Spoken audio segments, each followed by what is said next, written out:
তো so guys, আজকে আমরা যাচ্ছি লোডিং করতে ক্রান্তি। তো আজকের ব্লগটা হচ্ছে ময়নাগুড়ি টু ক্রান্তি। তো চলো যাওয়া যাক।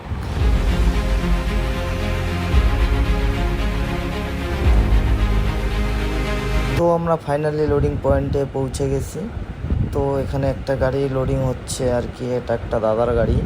তো পিছনে আরেকটা গাড়ি রয়েছে, ওটাও একটা দাদারই গাড়ি। তো আমরা টোটাল 3টে গাড়ি এসেছি লোড করতে। তো এটা মোটামুটি অর্ধেক হয়ে গেছে। তো এটা হওয়ার পরে আমার এই যে গাড়ি, এটাও লোডিং। তো অ্যাকচুয়ালি আমাদের একদিকে লোডিং চলছে আর একদিকে আমাদের পিকনিক চলছে।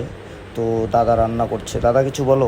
অ্যাকচুয়ালি আমাদের আজকে লোক বেশি, তো লোকরা সব বেশি আজকে, যার জন্য আজকে একটু 2 জায়গায় ভাত রান্না করতে হচ্ছে। অ্যাকচুয়ালি আজকে আমাদের লোক বেশি, কারণ 3টে গাড়ি এসেছি, 6জন লোক।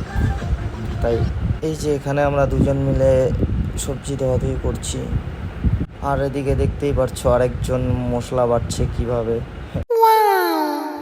সো আজকে আমাদের খাওয়ার আইটেমে কি কি আছে, বাঁধাকপি আছে, ঢেঁকি ভাজি আছে, তারপরে ডাল আছে, অনেক কিছুই দেখতে পাচ্ছো।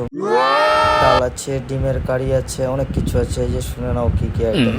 পুঁটি মাছের চচ্চড়ি, সর্ষে বাটা দিয়ে, তারপরে ঢেঁকি শাক ভাজা। তো আমাদের খাওয়া দাওয়া শেষ করার পরে এদের দুজনকে দেখোই। তো হঠাৎ করে দেখছি আকাশ খারাপ, আমরা প্লাস্টিক বানছি, এখন বৃষ্টি আসা। সো আমাদের লোডিং শেষ। তো যাওয়া যাক ময়নাগুড়ি। টাটা।